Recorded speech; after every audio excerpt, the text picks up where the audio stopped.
Assalamualaikum warahmatullahi wabarakatuh. Nama saya Akmal Wafiq dari Universitas Muhammadiyah Dr. Hamka. Di sini saya akan menjelaskan tentang amina, yaitu amina merupakan senyawa organik yang mengandung atom-atom nitrogen trivalen yang terikat satu atom atau lebih. Amina digolongkan menjadi tiga, yaitu amina primer, sekunder, dan tersier, tergantung pada satu, dua, atau tiga gugus organik yang melekat pada nitrogen. Kan itu, selain adanya amina kan ada juga tuh yang namanya garam amonium. Garam amonium yaitu suatu N dengan 4 ikatan dan tidak berikatan dengan PB-nya lagi. Nah, N itu dia jadi bermuatannya positif, jadi begitu. Nah, si garam amonium ini kan dibedakan menjadi dua, yaitu ada garam amonium kuartener, yaitu artinya keempat tangan N-nya berikatan dengan gugus alkilnya. Terus amonium tersier, yaitu garam ini sebenarnya diambil dari amina tersier yang berikatan dengan suatu asam, sehingga dia akan mengambil H-nya tuh, sehingga menjadi garam amina dari garam amonium tersier. Tata nama amina itu dibedakan tuh menjadi tiga tuh kan. Yang pertama tuh tata nama umum, yaitu alkil amina. Artinya R terikat oleh amina dianggap sebagai cabang atau substituen, jadi itu disebut duluan. Terus kan tata nama UPEC, yaitu amino alkana, kebalikan dari nama umum di mana alkila itu menjadi induk, terus berubah nama menjadi alkana, terus disebutnya belakangan, dan aminanya menjadi cabang sehingga berubah nama menjadi amino. Terus kan yang ketiga tuh tata nama chemical abstract atau CA, kan itu kebalikan dari tata nama UPEC. Kalau tata nama UPEC kan tuh amino alkana, kalau tata nama chemical abstract itu yaitu alka amina, itu cuma dibalik terus diganti O-nya doang. Jadi pada praktikum amina kita membutuhkan alat dan bahan, yaitu alatnya ini ada pipet tetes, terus tabung reaksi, terus lampu spiritus, terus sama plat tetes. Dan bahannya ini ada sulfadimizin, sulfadiazin, sulfasetamid, sulfamerazin. Dan sampel buat penambahannya itu ada diazo A dan diazo B, PDAB-HCl, NaOH dan HCl, dan CuSO4.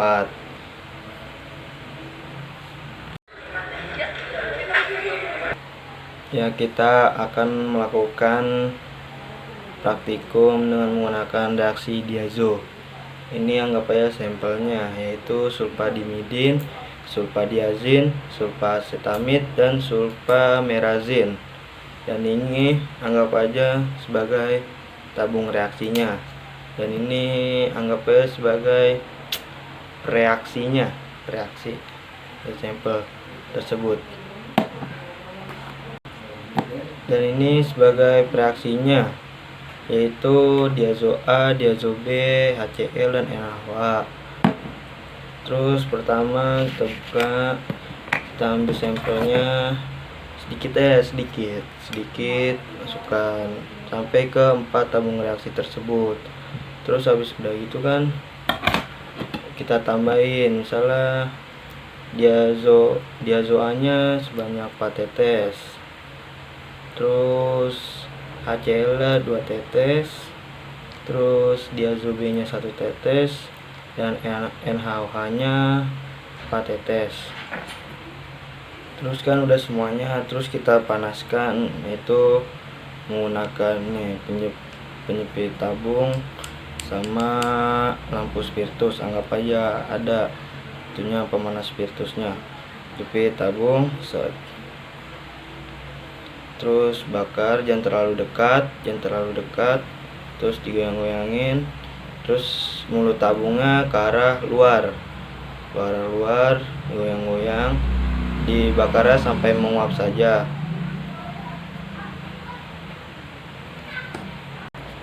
Sampai menguap dilakukan terus menerus sampai sampel keempat. Gugus air pada struktur ini dapat berupa alkil atau aril, dan kedua gugus ini dapat berbeda atau satu sama lain. Amina boleh dikatakan sebagai turunan dari amonia NH3 karena senyawa amina sama seperti amonia, di mana salah satu atau lebih atom hidrogen amonia diganti gugus alkil atau aril. Senyawa amina dapat berupa alfa siklik, heterosiklik, sama aromatik. Amina tersebar luas dalam organisme hidup, protein, dan asam nukleat, yaitu contohnya trimetilamina, yaitu buah amis ikan. Terus kokaina itu dari pohon kokain, sama nikotina itu biasa dari pohon-pohon tembakau. Penggolongan amina dilihat pada substituen pada atom N-nya, di mana amina primer apabila substituen pada atom N-nya 1, sekunder substituen pada atom N-nya 2, dan tersier substituen pada atom N-nya 3. Kan itu, selain adanya amina kan ada juga tuh yang namanya garam amonium. Garam amonium yaitu suatu N dengan 4 ikatan dan tidak berikatan dengan Pb-nya lagi. Nah, N itu dia jadi bermuatannya positif. Jadi begitu. Nah, si garam amonium ini kan dibedakan menjadi 2, yaitu ada garam amonium kuartener, yaitu artinya keempat tangan N-nya berikatan dengan gugus alkilnya. Terus amonium tersier, yaitu garam ini sebenarnya diambil dari amina tersier yang berikatan dengan suatu asam, sehingga dia akan mengambil H-nya, tuh, sehingga menjadi garam amina dari garam amonium tersier. Tata nama amina itu dibedakan tuh menjadi 3 tuh kan. Yang pertama tuh tata nama umum, yaitu alkil amina. Artinya R terikat oleh amina dianggap sebagai cabang atau substituen. Jadi itu disebut duluan. Terus kan tata nama UPEC, yaitu amino alkana, kebalikan dari nama umum, di mana alkila itu menjadi induk. Terus berubah nama menjadi alkana. Terus disebutnya belakangan dan amina, dan aminanya menjadi cabang sehingga berubah nama menjadi amino. Terus kan yang ketiga tuh tata nama chemical abstract atau CA. Kan itu kebalikan dari tata nama UPEC. Kalau tata nama UPEC kan tuh amino alkana. Kalau tata nama chemical abstract itu yaitu alka amina. Itu cuma dibalik, terus diganti O-nya doang. Ya, sesudah melakukan reaksi diazo, kita lanjut ke reaksi Ehrlich. Nah, ini anggap aja sampelnya sulfatimidin, sulfadiazin, sulfacetamid, dan sulfamerazin. Ini anggap aja yaitu sampelnya, yaitu PDAB-HCl, dan ini anggap aja tabung reaksinya. Pertama-tama kita ambil sampelnya sulfatimidin sedikit. terus diteteskan PDAB-HCl yaitu sebanyak 1-2 tetes saja. Terus lanjut ke sampel kedua yaitu sulfadiazin, ambil sedikit saja. Terus kita tetesi PDAB-HCl sebanyak 1-2 tetes. Terus percobaan ketiga kita ambil sulfasetamid sedikit saja. Terus kita tambahkan lagi PDAB-HCl sebanyak 1-2 tetes. Nah, yang terakhir itu sampelnya yaitu sulfamerazin sedikit ya. Nah, lalu kita tetesi dengan PDAB-HCl sebanyak 2 tetes. Nah, setelah ditetesin kita goyang-goyangkan, terus didiamkan sampai menghasilkan reaksi positifnya, itu hasilnya berwarna. Nah, kan setelah kita melakukan reaksi Ehrlich, kita lanjut ke reaksi CuSO4. Ini anggap aja nih sampelnya, yaitu sulfatamidin, sulfadiazin, sulfasetamid, dan sulfamerazin. Nah, sini anggap aja ini sebagai sampelnya, yaitu CuSO4. Nah, ini anggap aja nih tabung reaksinya. Anggap aja ada rak tabung reaksinya.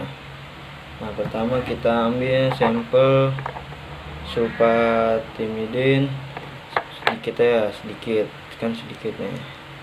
Sedikit ya, banyak. Terus kita tetesin CuSO4 sebanyak 1-2 tetes. Nah, kita taruh ke rak tabung. Terus kita sampel kedua sulfadiazin, kita ambil sampelnya sedikit ya. Terus kita tetesi CuSO4 sebanyak 1-2 tetes. Nah, terus itu kita taruh di tabung. Terus kita sampel ketiga sulfasetamid, kita ambil nih. Kita ambil dikit. Terus kita ini taruh di sini. Terus tetesi CuSO4 sebanyak 1-2 tetes. Terus taruh ke rak tabung. Habis itu sampel terakhir itu sulfamerazin, yaitu tambah sedikit, tuang kan. Terus kita tetesi ini sebanyak 1-2 tetes. Nah, habis udah semua nih, terus kita kocok, kita goyangkan dah, jangan dikocok, goyangkan, kita diamkan. Terus habis kita diamkan, nah kita lihat tuh terjadi endapan enggak terhadap sampel-sampel tersebut. Bisa terjadi endapan berarti ya berarti reaksi CuSO4-nya berhasil karena adanya endapan. Kesimpulan pada pembahasan ini yaitu amina adalah senyawa yang mengandung atom nitrogen trivalen yang berikatan dengan 1, 2, atau 3 atom karbon. Dan klasifikasi amina didasarkan atas jumlah atom H dalam NH3 yang digantikan oleh gugus alkil atau aril. Bila diganti hanya 1 atom H disebut amina primer. Bila diganti 2 atom H disebut sekunder. Bila diganti 3 atom H yaitu tersier. Bila pengganti gugus alkil dinamakan amina alfatik, dan bila pengganti gugus aril dinamakan amina aromatik. Sekian pembahasan dari saya tentang praktikum kimia organik 1 materi amina. Bila ada pengucapan atau kata-kata yang salah mohon dimaafkan. Wabillahi taufik wal hidayah. Wassalamualaikum warahmatullahi wabarakatuh.